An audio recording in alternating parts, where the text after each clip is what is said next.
내 자식들이 날 죽이려 한다. 한밤중 박순자 할머니의 집 현관문이 조용히 열렸습니다. CCTV에는 어둠 속에서 몰래 들어오는 두 사람의 모습이 선명하게 잡혔습니다. 아들과 며느리였죠. 그들은 서재로 향했고 금고를 뒤지기 시작했습니다. 할머니는 어둠 속에서 이 모든 광경을 지켜보고 있었습니다. 자신의 아들이 그토록 사랑했던 자식이 이제는 도둑처럼 몰래 집에 들어와 금고를 뒤지고 있었던 겁니다. 이 모든 일은 남편 정기호 씨가 세상을 떠난 지 딱 일주일 후에 시작되었습니다. 장례식에서 아들 정민수와 며느리 이지연은 한 방울의 눈물도 보이지 않았다고 합니다. 그저 주변 사람들에게 인사만 건네고 형식적으로 조문객을 맞이했을 뿐이었죠. 장례를 마친 이틀 후 아침 일찍 현관 초인종이 울렸습니다. 박 할머니가 문을 열자 아들과 며느리가 서 있었습니다. 살아생전 아버지 병원에는 한 번도 찾아오지 않던 그들이 장례를 마치자마자 발걸음을 재촉한 이유는 단 하나, 재산 때문이었습니다. 거실에 들어선 두 사람은 마치 손님처럼 소파에 앉았습니다. 며느리 이지연이 먼저 입을 열었습니다. 시어머니에게 아버님의 재산은 어떻게 정리할 것인지 물었습니다. 박 할머니는 그 질문의 순간 숨이 막혔다고 합니다. 남편의 장례도 제대로 치르지 않은 상태에서 벌써 재산을 물어보는 그들의 모습에 할머니는 깊은 상처를 받았습니다. 할머니는 그들에게 왜 그런 질문을 하는지 되물었고, 며느리는 자신들도 가족이니 당연히 알아야 한다고 대답했습니다. 이 과정에서 아들 정민수는 계속 침묵을 지켰다고 합니다. 할머니는 그들에게 가족이라면 남편이 병원에 있을 때 한 번이라도 찾아왔어야 하지 않느냐고 물었습니다. 그러자 며느리는 바빠서 그랬다며 변명했습니다. 그 순간 며느리의 얼굴이 굳어졌습니다. 할머니는 남편이 임종 직전에 남긴 말을 떠올렸습니다. 모든 재산을 자신에게 남기겠다는 말이었죠. 하지만 아직은 때가 아니라고 생각한 할머니는 아들 부부에게 돌아가라며 정리할 일이 많다고 말했습니다. 그러자 며느리는 이런 상황을 그냥 넘어가지 않겠다는 듯 위협적인 말투로 자신들도 가만히 있지 않겠다고 했습니다. 그들은 자리에서 일어나 현관을 나서며 곧 다시 오겠다고, 그때는 제대로 된 답을 해주길 바란다는 말을 남겼습니다. 그날 저녁 박 할머니는 변호사를 만났습니다. 남편이 남긴 유언장을 안전하게 보관하고 앞으로 닥칠 상황에 대비해야 했기 때문입니다. 변호사는 유언장을 공증하고 집에 CCTV를 설치하라고 조언했습니다. 이제 자신의 자식을 경계해야 한다는 현실이 할머니에게는 너무나 가슴 아픈 일이었습니다. 마치 긴 터널 속에 들어선 것처럼 할머니의 암울한 싸움이 시작된 것입니다. 변호사와의 만남 이후 정민수와 이지연 부부는 거의 매일 전화를 걸어왔고 할머니는 받지 않았습니다. 그런데 어느 날 며느리가 큰 보자기를 들고 찾아왔습니다. 평소라면 문전박대했겠지만 남편이 생전에 며느리도 내 딸이라고 생각하라는 말을 했던 것이 떠올라 문을 열어주었습니다. 며느리는 시어머니에게 떡을 해왔다며 달콤한 말투로 인사했습니다. 하지만 그 달콤함 뒤에 숨은 의도가 뻔했습니다. 할머니가 먼저 본심을 꺼내자 며느리의 표정이 순식간에 바뀌었고 아버님 재산이 얼마나 되는지 물었습니다. 할머니가 왜 궁금한지 묻자 며느리는 자신들도 권리가 있다며 노골적인 욕심을 드러냈습니다. 그때 며느리는 핸드백에서 서류 뭉치를 꺼냈습니다. 남편 명의의 부동산 목록이었습니다. 며느리는 자신이 부동산 중개업을 하다 보니 이 정도 정보를 알아보는 건 쉽다며 자랑스럽게 말했습니다. 그리고는 할머니에게 자신들과 좋게 나눌지 아니면 다른 방법을 택할지 선택하라고 협박했습니다. 할머니는 더 이상 할 말이 없다며 돌아가라고 했고, 며느리는 할머니가 후회하지 않길 바란다는 경고를 남기고 떠났습니다. 창밖으로 보이는 며느리의 모습은 당당했고, 마치 승리를 확신하는 듯 했습니다. 그날 밤 할머니는 남편의 유품을 정리하다가 작은 수첩을 발견했습니다. 그 안에는 며느리에 대한 남편의 걱정이 빼곡히 적혀 있었습니다. 할머니는 변호사에게 전화해 예상했던 대로 움직이겠다고 말했습니다. 이제 할머니가 움직일 차례였던 겁니다. 이야기는 과거로 돌아갑니다. 남편이 세상을 떠나기 전날 밤 병실에서 있었던 일입니다. 의사는 면회 시간이 지났다고 했지만 더 이상 미룰 수 없는 일이라 할머니는 남편의 병실에 들어갔습니다. 남편은 산소 호흡기를 끼고 누워 있었고 할머니가 들어가자 힘겹게 눈을 떴습니다. 변호사도 함께 병실에 들어왔고 가방에서 서류를 꺼내 침대 옆 테이블에 놓았습니다. 남편은 약한 목소리로 유언장 작성을 시작했습니다. 그는 모든 재산을 아내 앞으로 하겠다고 분명히 말했습니다. 할머니가 아들이 잘못했지만 그래도 생각해보라고 했으나 남편은 이것이 자신의 결정이라며 단호했습니다. 변호사의 요청으로 녹음기가 켜졌고 남편은 한 글자 한 글자를 또박또박 말했습니다. 나 정기호는 맑은 정신으로. 유언장이 끝나고 변호사가 나간 뒤 남편은 오랫동안 천장을 바라보았습니다. 그러더니 할머니에게 미안하다고, 이런 짐을 지우게 되어 미안하다고 했습니다. 할머니는 자신이 잘할 것이라고 약속했습니다. 그때 문이 열리며 아들 정민수가 나타났습니다. 언제부터 거기 있었는지, 무엇을 들었는지 알 수 없었습니다. 할머니가 웬일이냐고 묻자 아들은 그냥 지나가다가 들렀다며 대답했습니다. 아들은 아버지를 한번 쳐다보더니 고개를 돌린 채 그대로 나가 버렸습니다. 결국 남편은 그날 새벽에 세상을 떠났고 할머니는 그의 손을 잡은 채 아침을 맞이했습니다. 시간이 흘러 다음 명절이 다가왔습니다. 할머니는 아침부터 제사 음식을 준비하고 있었고 그때 아들과 며느리가 찾아왔습니다. 캐리어를 끌고 있는 며느리의 모습이 눈에 띄었습니다.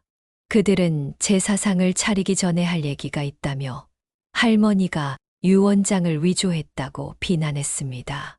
할머니가 누가 그런 말을 했냐고 묻자 아들은 변호사 사무실에서 알아봤다며 아버지가 돌아가시기 전날 의식이 또렷하지 않았을 거라고 말했습니다. 할머니는 남편이 얼마나 또렷한 정신으로 유언장을 썼는지 강조하며 거짓말하지 말라고 했습니다. 그때 아들이 갑자기 제사상을 향해 걸어갔고 그의 눈빛이 심상치 않았습니다. 순식간에 아들이 제사상을 발로 걷어차 정성스럽게 준비한 음식들이 바닥에 쏟아졌습니다.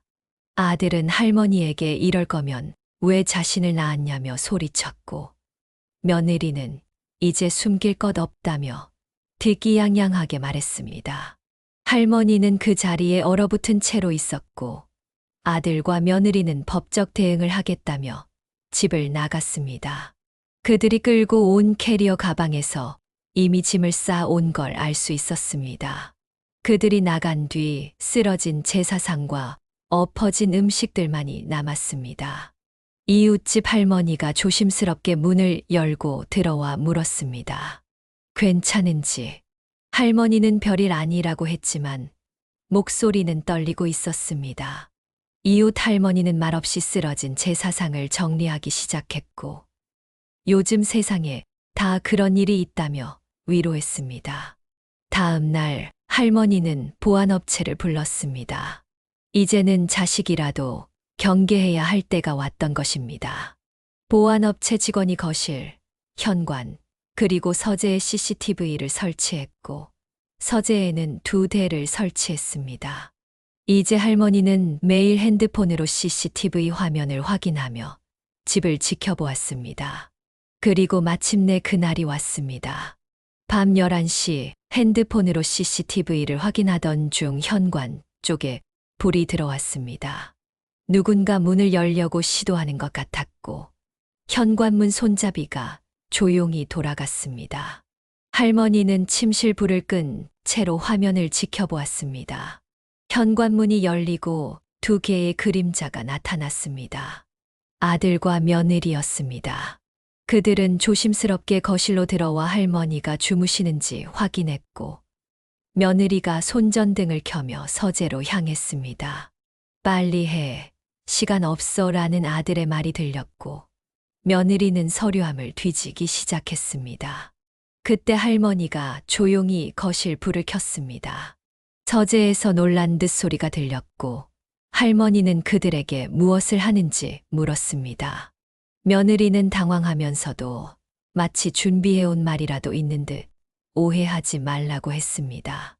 할머니는 핸드폰을 들어 CCTV 화면을 보여주며 이 모든 것이 증거가 된다고 말했습니다. 아들이 잘못했다고 인정했지만 며느리는 할머니도 남편의 유언장을 위조한 것 아니냐며 맞받아쳤습니다. 할머니는 녹음기를 꺼내 들었고 남편의 육성이 담긴 그 녹음기를 듣겠냐고 물었습니다. 결국 아들과 며느리는 고개를 숙인 채 현관으로 향했고 문을 열기 직전 며느리는 할머니에게 자신들이 졌다고 생각하지 말라며 경고했습니다. 그들이 나간 뒤 할머니는 서재를 정리했고 다행히 중요한 서류들은 이미 안전한 곳에 보관해 두었습니다. 할머니는 경비실에 전화해 방금 일을 설명하고 앞으로 아들 부부를 들여보내지 말라고 요청했습니다. 다음 날 아침 할머니는 우편함을 확인했고 법원에서 온 서류가 있었습니다. 아들 부부가 결국 소송을 제기한 것입니다. 할머니는 서류를 들고 곧바로 변호사 사무실로 향했습니다. 변호사실에 도착하자 책상 위에는 이미 관련 서류들이 펼쳐져 있었습니다. 아들 쪽에서 연락이 왔던 모양입니다. 변호사는 할머니에게 녹음 파일을 잘 보관하고 있는지 물었고, 지난번 CCTV 영상도 증거로 제출할 계획이라고 말했습니다. 그때 밖에서 소란스러운 소리가 들렸고, 아들의 목소리가 들렸습니다. 할머니가 여기 있다고. 할머니는 변호사가 자리에서 일어나려 하자 자신이 나가보겠다며 말렸습니다.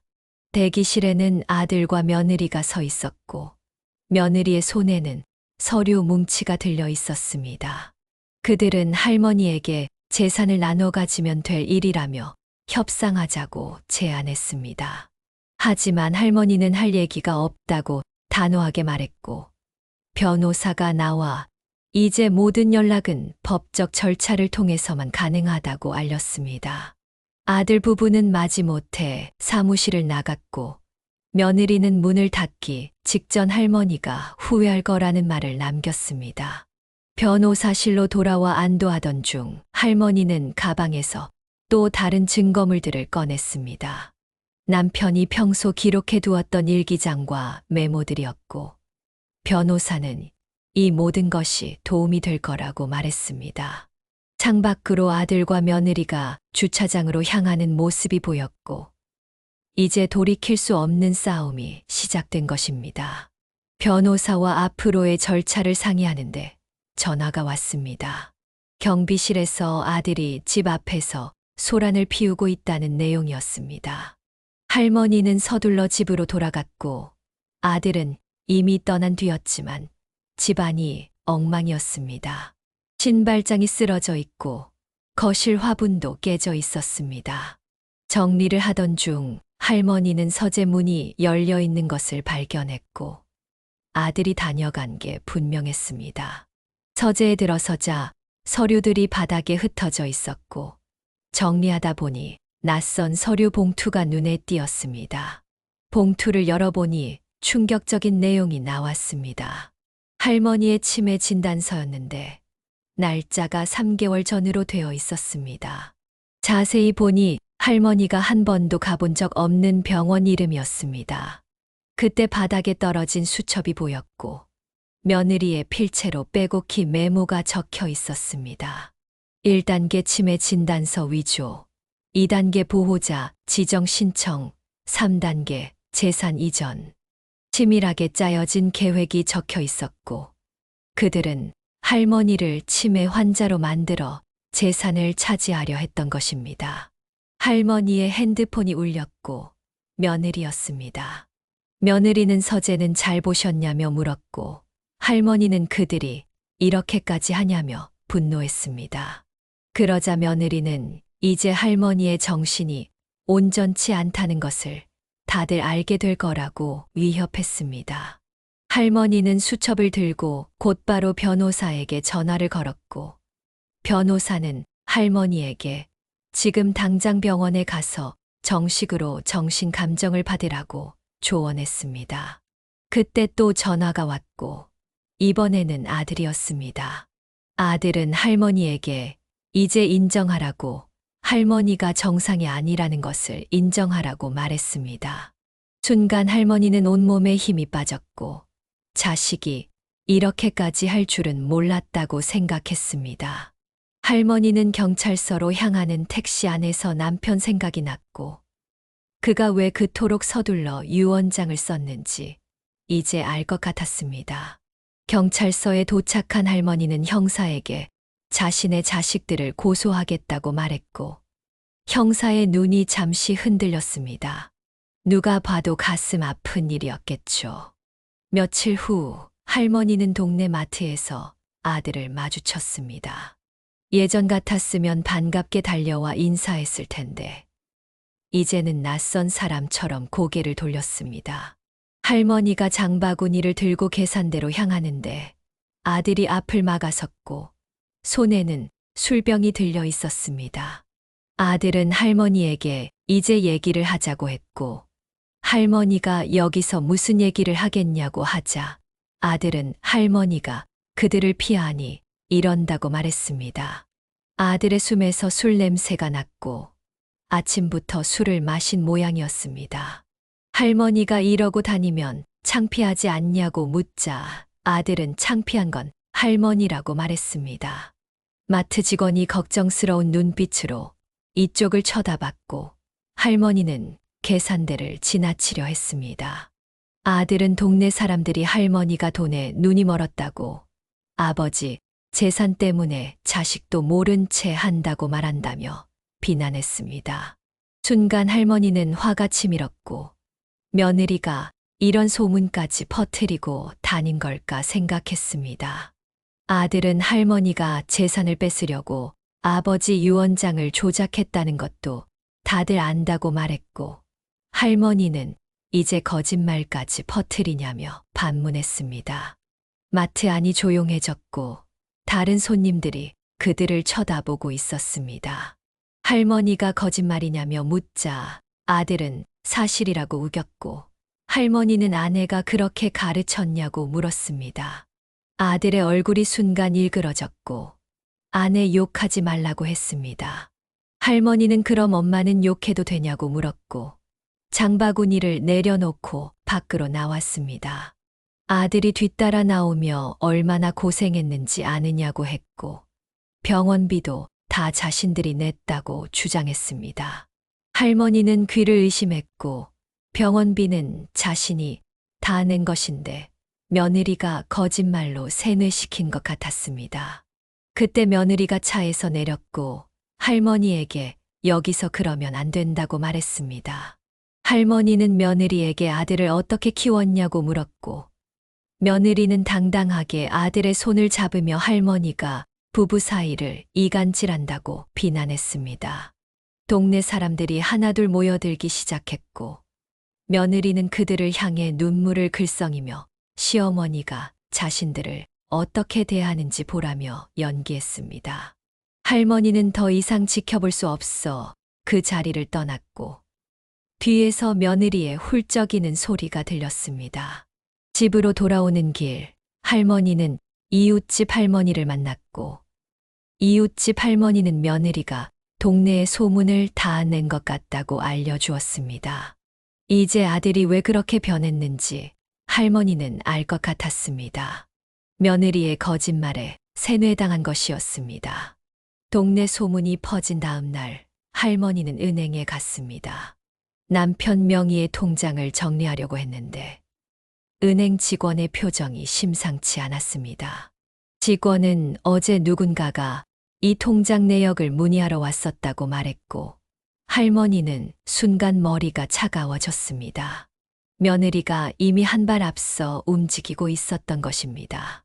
할머니가 젊은 여자가 왔냐고 묻자 직원은 위임장을 가지고 왔다고 했다고 대답했습니다. 할머니는 은행을 나와 곧바로 변호사 사무실로 향했습니다.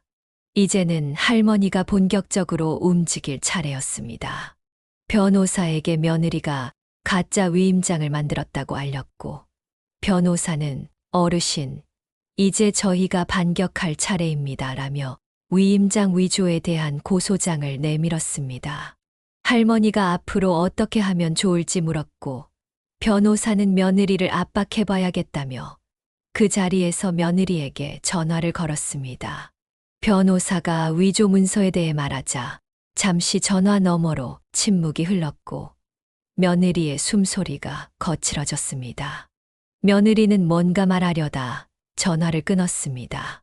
곧바로 아들에게서 전화가 왔고 할머니에게 도대체 왜 그러냐며 따졌습니다. 변호사가 할머니의 손을 꾹 잡았고 이제 시작이라는 신호를 보냈습니다. 변호사와 할머니는 첫 번째 반격을 시작하기로 했습니다. 바로 며느리가 운영하는 부동산 중개 사무소의 세금 비리를 국세청에 제보하는 것이었습니다. 할머니는 며느리의 사무실이 있는 아파트 단지 상가를 지켜보던 중 수상한 점을 발견했습니다.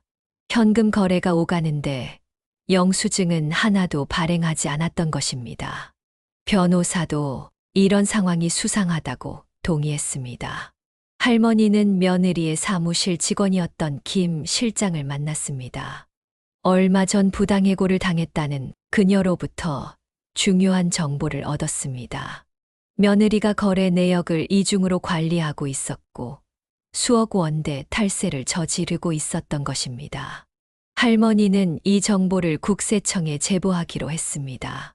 국세청 민원실을 찾은 할머니는 자료를 제출했고 직원은 자료를 검토한 후 곧 조사에 착수하겠다고 약속했습니다.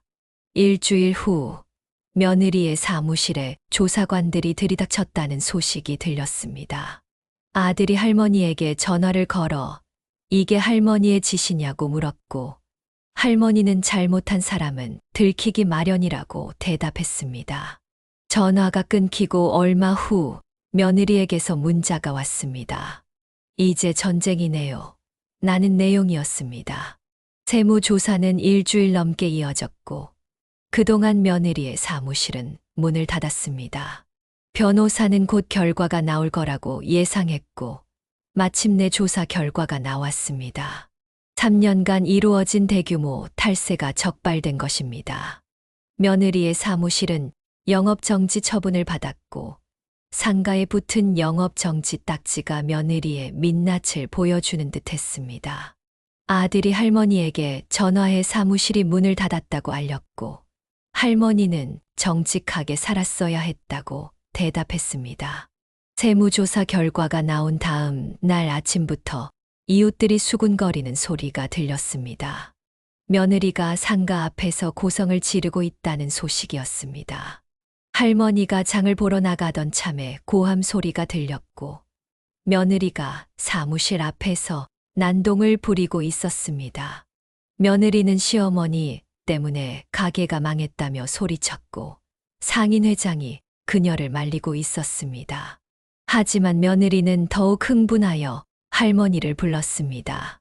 할머니가 다가가자 며느리는 할머니가 자신의 가게를 망쳤다며 비난했습니다.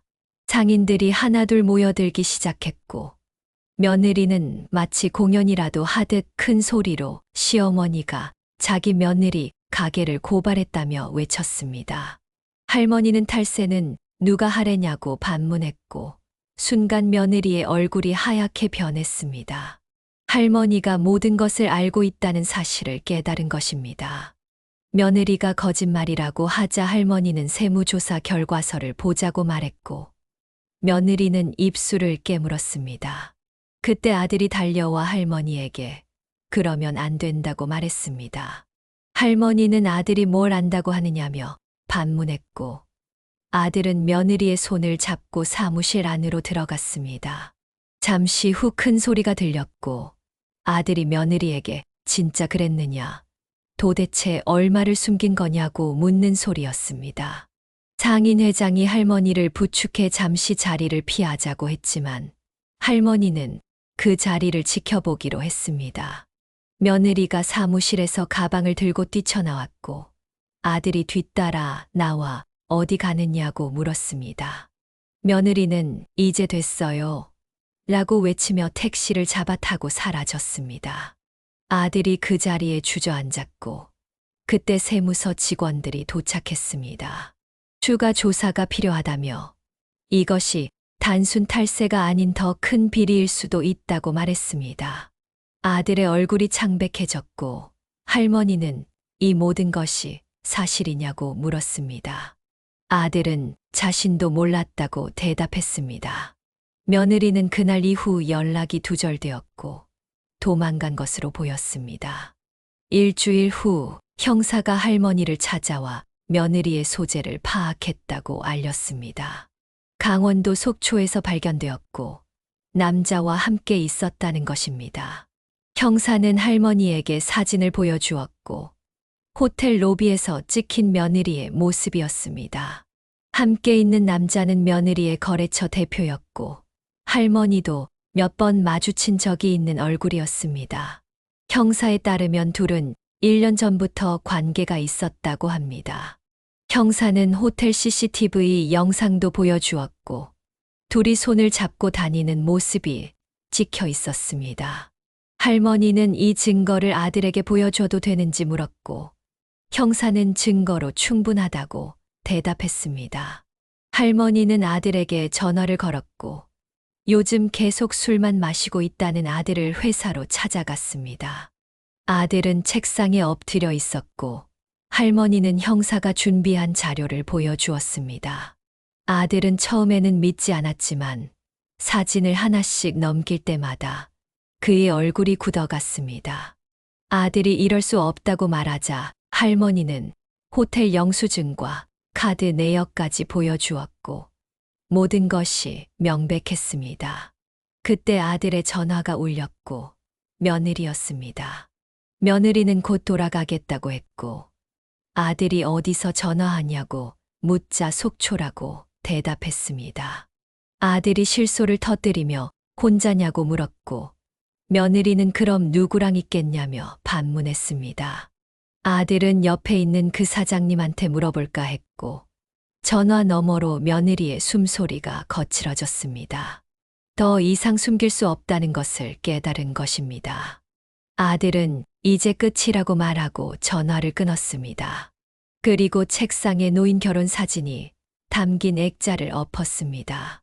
어머니에게 너무 눈이 멀었다고 인정했고 할머니는 이제라도 알았으면 된다고 말했습니다. 그날 저녁 며느리에게서 문자가 왔고 마지막 협박이었습니다. 며느리의 외도 증거를 확보한 다음 날 할머니는 아들이 출근한다는 회사를 찾아갔습니다.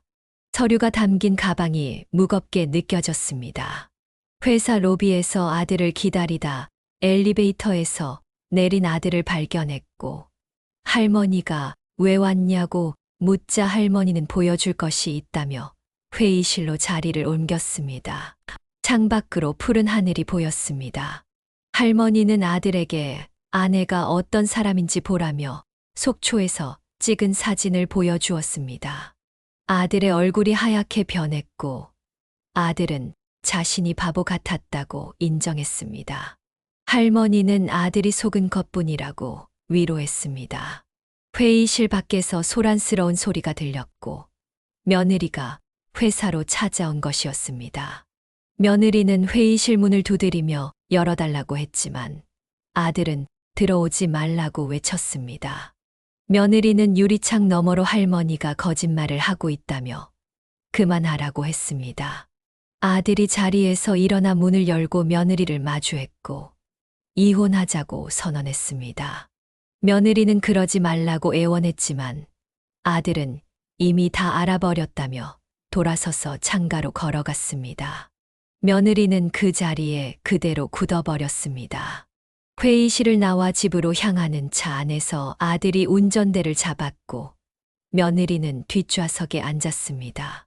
아무도 말을 꺼내지 못하고 있을 때 아들의 휴대폰이 울렸고 며느리와 거래하던 사장의 부인이었습니다. 그 부인은 아내와 자신의 남편이 지금 어디 있는지 아느냐며 호텔 영수증이 매달 정기적으로 나왔다고 말했습니다. 아들이 급브레이크를 밟았고 차가 갓길에 멈췄습니다. 아들은 며느리에게 이제 모든 것을 말하라고, 거짓말 말고 진실을 말하라고 요구했습니다. 며느리의 얼굴이 하얗게 변했고 더 이상 숨길 수 없다는 것을 깨달았습니다. 며느리는 처음부터 돈이 목적이었다고 인정했습니다. 아들이 외도는 언제부터였는지 물었고 며느리는 작년부터라고 대답했습니다. 차 안은 정적에 휩싸였고 아들이 이제 어쩔 것이냐고 묻자 며느리는 머뭇거렸습니다. 아들은 이혼하자는 말은 진심이었다며 차문을 열고 밖으로 나가 담배를 꺼내 물었습니다. 며느리는 할머니에게 이제 와서 무슨 말을 더 하겠느냐고 물었고 할머니도 차에서 내려 아들의 등을 토닥였습니다. 며느리는 혼자 택시를 타고 떠났고 돌아오지 않을 것 같은 뒷모습이었습니다. 아들은 할머니에게 할머니가 맞았다며 이제야 할머니의 말을 이해하게 되었다고 말했습니다. 할머니는 엄마는 다 안다고 대답했고 함께 집으로 향했습니다. 이제야 긴 터널을 빠져나온 것 같았습니다. 다음 날 아침 아들이 출근하다가 전화를 걸어왔습니다. 며느리의 사무실 앞에 많은 사람들이 모여 있다고 했습니다.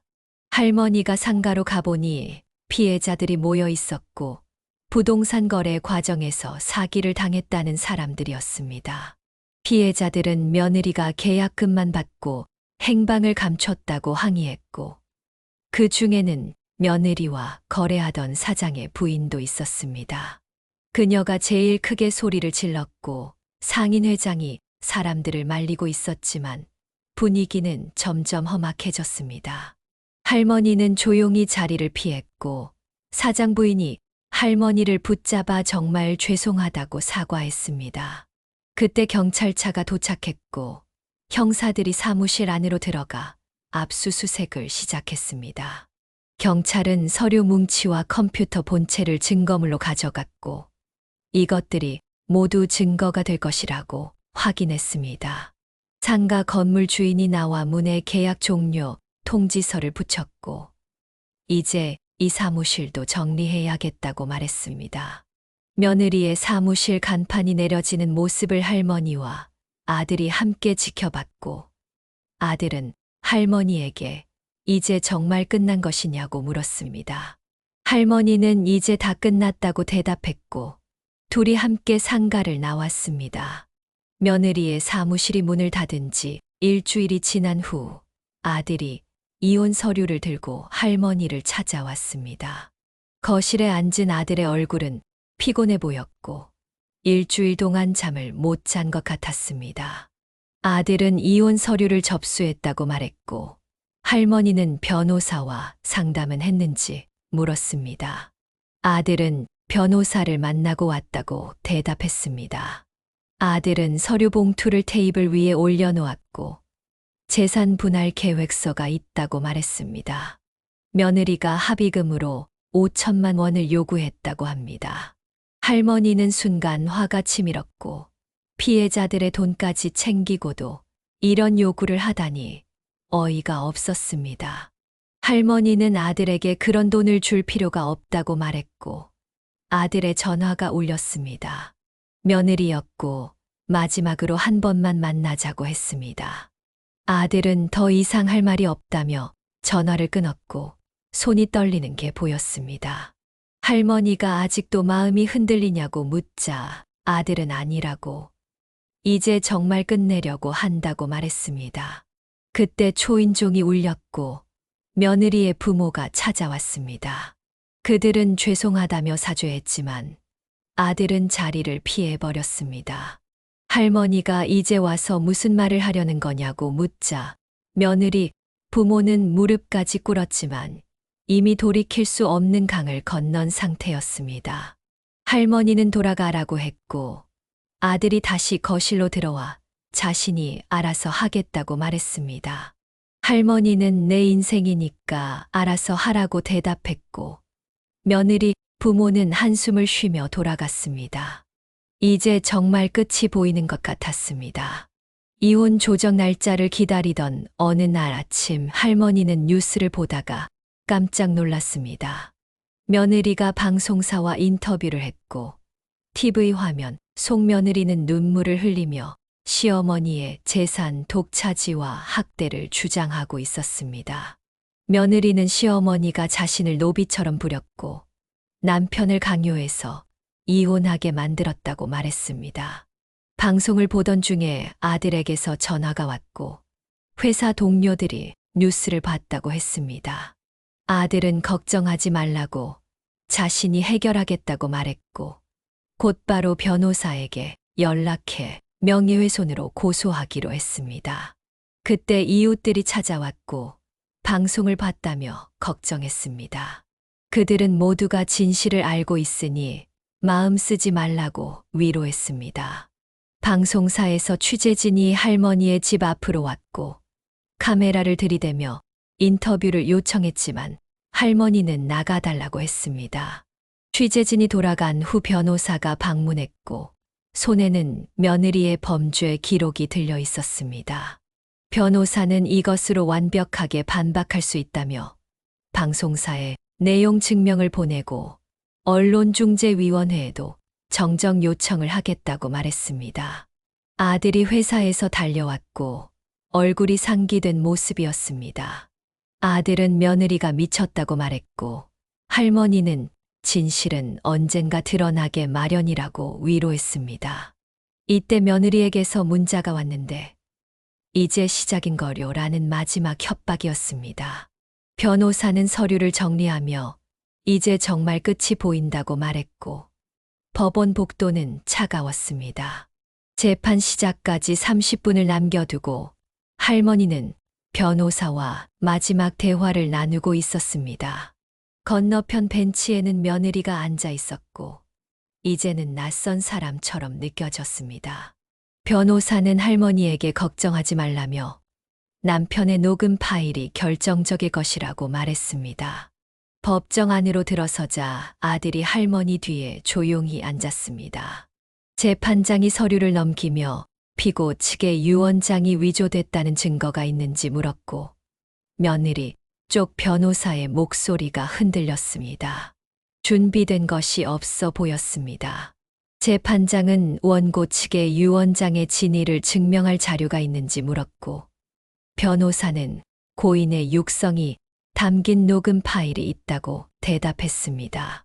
법정에 남편의 목소리가 울려 퍼졌고 며느리가 자리에서 벌떡 일어나 이 녹음은 조작된 것이라고 주장했습니다.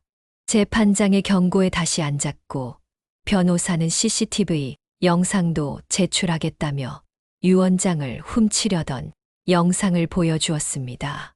법정이 술렁거렸고 재판장은 유언장이 효력이 있음을 인정한다고 최종 판결을 내렸습니다. 며느리가 자리에서 일어나 소리를 질렀고 재판장은 법정 질서를 어지럽히면 제재하겠다고 경고했습니다. 아들이 조용히 자리에서 일어나 이제 모든 게 끝났냐고 물었고 할머니에게 이제 집에 가자고 했습니다. 법원을 나서는데 며느리가 뒤에서 소리쳤습니다. 이게 최선이었나요? 할머니는 내가 선택한 길이라고 대답했고 며느리는 더 이상 아무 말도 하지 못했습니다. 이제 정말 끝이 난 것 같았습니다. 재판이 끝난 다음 날 아들이 아버지 제사를 지내고 싶다고 했습니다. 오랜만에 찾은 아버지 산소 앞에서 아들은 한참을 서 있었고 해가 저물어가는 늦은 오후였습니다. 산 위로 붉은 노을이 지고 있었습니다. 아들은 할머니에게 자신이 정말 바보였다며 이제 와서 그런 생각을 하니 아버지가 살아계실 때 한 번이라도 더 찾아뵙고 배웠어야 했는데 후회된다고 말했습니다. 아들의 어깨가 떨리기 시작했고 처음으로 보는 아들의 눈물이었습니다. 할머니가 그만해도 된다고 말하자 아들은 이제는 말씀드려야 한다며 아버지가 돌아가시던 날 자신이 병원에 있었다고 고백했습니다. 복도에서 지켜보고 있었다는 것입니다. 할머니는 그제서야 남편이 마지막 숨을 거두던 날 복도에서 본 익숙한 뒷모습이 떠올랐습니다. 할머니가 왜 들어오지 않았냐고 물었고 아들은 용기가 없었다고 대답했습니다. 제사상을 차리면서도 아들의 손이 계속 떨렸고 그는 할머니에게도 깊이 고개를 숙이며 용서를 구했습니다. 할머니는 일어나라고 했고 아들은 자신이 얼마나 큰 잘못을 저질렀는지 후회했습니다. 해가 저물었고 산 아래로 내려가는 길에 아들이 할머니의 손을 잡으며 이제부터 잘하겠다고 말했습니다. 할머니는 이제 다 지나갔다고 위로했고 집으로 돌아오는 차 안에서 아들은 이제 어떻게 살아야 할지 모르겠다고 말했습니다. 할머니는 시간이 해결해 줄 거라고 대답했고 아들은 할머니 말씀대로 하겠다고 약속했습니다.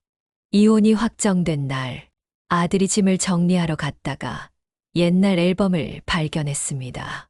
거실에 앉아 앨범을 넘기는 아들의 얼굴이 굳어 있었고 시간 순서대로 정리된 추억들을 하나씩 보았습니다. 결혼식 날 찍은 사진, 신혼여행 사진, 첫 집들이 사진이 담겨 있었습니다. 할머니는 아들에게 이긴 게 중요한 게 아니라 진실이 밝혀진 것이 다행이라고 말했습니다. 아들은 앨범을 덮더니 창밖을 바라보았고 며느리와 찍은 마지막 사진은 작년 추석이었다고 말했습니다.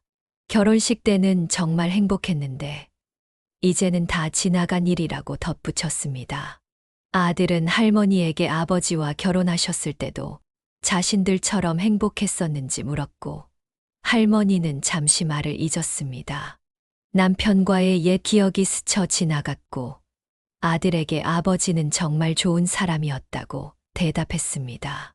아들은 그런 아버지 앞에서 자신이 어떤 모습을 보였는지 생각하자 목소리가 떨렸고 이제는 돌이킬 수 없는 시간들이 되어버렸다며 어떻게 살아야 할지 모르겠다고 했습니다. 할머니는 천천히 생각해보라고 말했습니다. 창밖에서 까치 한 마리가 날아갔고 며느리가 좋아하던 화분이 아직 베란다에 있었습니다. 아들은 화분도 치워야겠다고 말했고 할머니는 이제는 정리할 때가 됐다고 동의했습니다.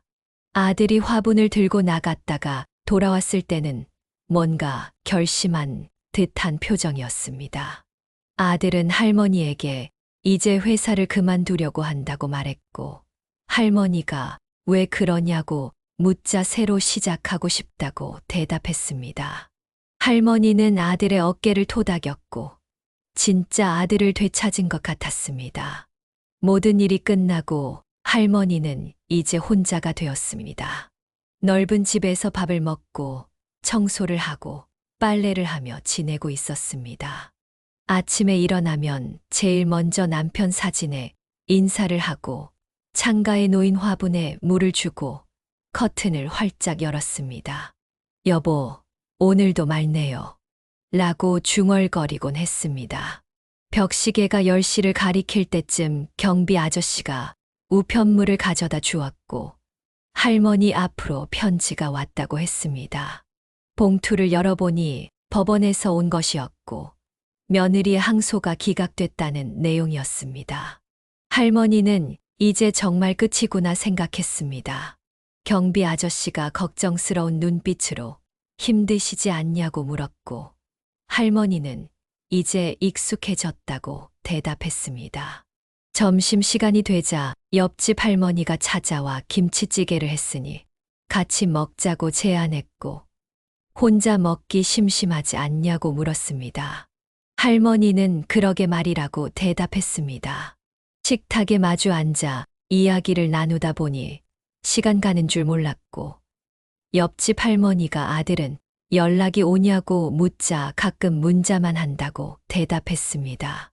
오후에는 집 앞 공원을 산책했고, 벤치에 앉아 지나가는 사람들을 바라보는 게 일과가 되었습니다. 공원 관리인이 오늘도 나오셨냐고 인사했고, 할머니는 날도 좋은데 집에만 있을 수 없다고 대답했습니다. 공원을 돌다 보니 해가 졌고, 집으로 돌아와 저녁 준비를 하는데 전화가 왔습니다. 아들이었습니다. 아들은 그냥 할머니 목소리가 듣고 싶어서 전화했다고 말했고, 할머니에게는 왠지 아들의 목소리가 멀게 느껴졌습니다.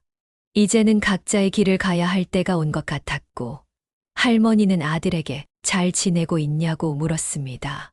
아들은 회사를 그만두고 제주도로 내려갈 생각이라고 대답했습니다. 창밖으로 달이 떠오르는 모습이 보였고, 할머니는 오늘따라 달이 유난히 밝아 보인다고 말했습니다. 비가 오는 토요일 오후 아들이 갑자기 찾아왔습니다. 손에는 과일 상자를 들고 있었고, 현관에 서서 머뭇거리는 아들의 모습이 낯설었습니다. 예전 같았으면 신발도 벗지 않고 뛰어들어왔을 텐데, 지금은 조심스럽게 인사했습니다. 아들은 제주도 가기 전에 인사드리러 왔다고 말했고, 할머니는 들어오라고 했습니다. 거실은 여전히 예전 모습 그대로였고, 아들은 조심스럽게 소파에 앉았습니다. 할머니가 이사는 다 했냐고 묻자 아들은 짐도 정리하고 회사도 그만뒀다고 대답했습니다. 아들이 과일을 씻어 접시에 담아왔고, 어색한 침묵이 이어졌습니다. 아들은 할머니에게 이제 자신을 용서해 줄 수 있는지 물었고, 할머니는 용서는 시간이 필요한 거라고 대답했습니다. 아들의 얼굴이 굳어졌고, 그도 알고 있었을 것입니다. 상처는 쉽게 아물지 않는다는 것을. 아들은 아버지 산소에 다녀왔다고 말했고, 할머니가 혼자서 갔냐고 묻자 이제는 혼자서라도 가야 한다고 대답했습니다. 창밖으로 빗소리가 더 크게 들렸고, 마치 그들의 대화를 지우려는 것 같았습니다. 할머니가 제주도에서는 뭐하고 살 것이냐고 묻자 아들은 카페를 차릴 거라고 대답했습니다. 할머니가 혼자서 할 수 있겠냐고 묻자 아들은 잠시 창밖을 바라보더니 할머니처럼 강해지고 싶다고 말했습니다. 그때 남편의 영정사진 앞에 놓았던 꽃병이 바람에 쓰러져 깨졌고, 둘 다 놀랐습니다. 아들이 치우겠다고 했고, 할머니는 다칠 테니 조심하라고 말했습니다. 깨진 꽃병을 치우면서 아들의 손이 베었고 피가 흘렀습니다. 할머니가 응급 상자를 가져오겠다고 했지만 아들은 이 정도는 괜찮다고 말했습니다. 하지만 아들의 목소리가 떨렸고 더 이상 눈물을 참지 못하고 터뜨리면서 할머니에게 정말 죄송하다고 사과했습니다. 할머니는 아들에게 일어나라고 피를 닦아야 한다고 말했습니다. 할머니는 응급 상자를 가지고 와서 아들의 상처를 감쌌고 예전에도 이렇게 다친 적이 많았다고 말했습니다. 아들은 제주도 가서는 연락하겠다고 약속했고 할머니는 자주 연락하라고 당부했습니다. 현관문 앞에서 아들이 돌아섰고 마지막으로 한마디를 더했습니다.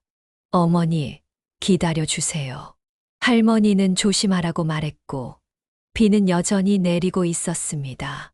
아들의 뒷모습이 빗속으로 사라졌습니다. 아들이 제주도로 떠난 후 이웃집 할머니가 커피를 들고 찾아왔습니다.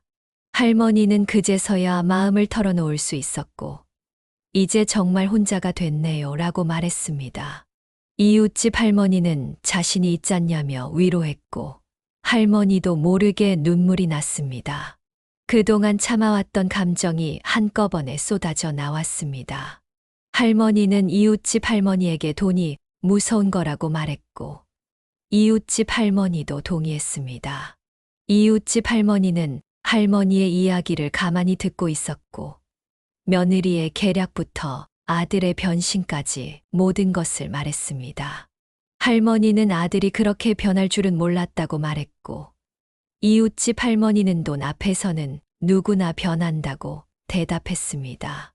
창밖에서 아이들이 뛰어노는 소리가 들렸고, 이웃집 할머니는 창가로 다가가 저 아이들도 언젠가는 어른이 될 거라고 말했습니다. 할머니는 그때는 또 어떤 세상이 될지 궁금하다고 말했고, 이웃집 할머니는 한숨을 쉬며 50년 전 자신이 시어머니와 겪었던 일을 이야기해 주었습니다. 자신도 시어머니, 재산 때문에 싸웠었다는 것이었습니다. 할머니는 남편의 사진을 바라보며 그가 이런 날이 올 것을 알고 있었을지 궁금하다고 말했고, 이웃집 할머니는 이제 새로 시작하는 거라고 위로했습니다. 할머니는 너무 늦은 것 같다고 말했지만, 이웃집 할머니는 할머니의 손을 꼭 잡으며 인생은 끝날 때까지 모른다고 말했습니다. 할머니는 그런가요? 라고 물었고, 이웃집 할머니의 말이 가슴에 와닿았습니다. 이제야 조금씩 앞이 보이는 것 같았습니다. 시간이 흘러 아들은 제주도에서 카페를 시작했다고 연락해왔고, 며느리는 다른 지역으로 떠났다는 소식을 들었습니다. 할머니는 동네 복지관에서 문화 강좌를 시작했고, 서예를 배우고 있었습니다. 붓글씨를 쓰다 보면 마음이 차분해지는 것을 느꼈습니다. 서예 선생님이 할머니에게 글씨가 많이 늘었다고 칭찬했고, 할머니는 아직 멀었다고 겸손하게 대답했습니다. 선생님은 할머니가 쓴 인생이라는 두 글자를 보며 마음이 흔들리면 글씨도 흔들린다고 말했고, 할머니는 그런 것 같다고 동의했습니다. 글씨를 쓰고 있을 때 전화가 왔고, 제주도에 있는 아들이었습니다. 아들은 카페를 오픈했다고 말했고, 할머니가 잘 돼가냐고 묻자 손님도 제법 온다고 대답했습니다. 통화를 끝내고 창밖을 바라보니 봄이 시작하는 계절이었습니다. 선생님이 요즘은 어떠냐고 묻자 할머니는 이제 좀 편해졌다고 대답했습니다. 선생님이 차를 건네며 인생은 붓글씨와 같다고 말했습니다. 한 획, 한 획이 모여서 글이 되듯이 우리 삶도 그런 것 같다고 했습니다. 남편의 유산을 지키기 위해 싸웠던 시간들이 주마등처럼 스쳐 지나갔고, 선생님은 할머니가 이제 새로운 글을 쓰고 있다고 말했습니다. 할머니는 그런 것 같다고 동의했고, 붓을 다시 잡았습니다. 이번에는 시작이라는 글자를 썼고 힘이 느껴졌습니다. 할머니는 이제는 앞만 보려고 한다고 다짐했습니다. 여러분, 가족이라는 이름으로 벌어지는 일들이 늘 좋은 것만은 아닙니다. 하지만 그 속에서도 우리는 배우고 성장합니다. 만약 여러분의 자녀들이 부모로 생각하지 않고 오로지 돈만 탐낸다면 그 재산을 여러분 자신에게 쓰는 것도 괜찮습니다. 여러분의 행복이 가장 중요하니까요. 오늘도 인생담소를 시청해 주셔서 감사합니다. 구독과 좋아요 눌러주시면 더 좋은 이야기로 찾아뵙겠습니다. 여러분 모두 행복한 하루 되시길 바랍니다.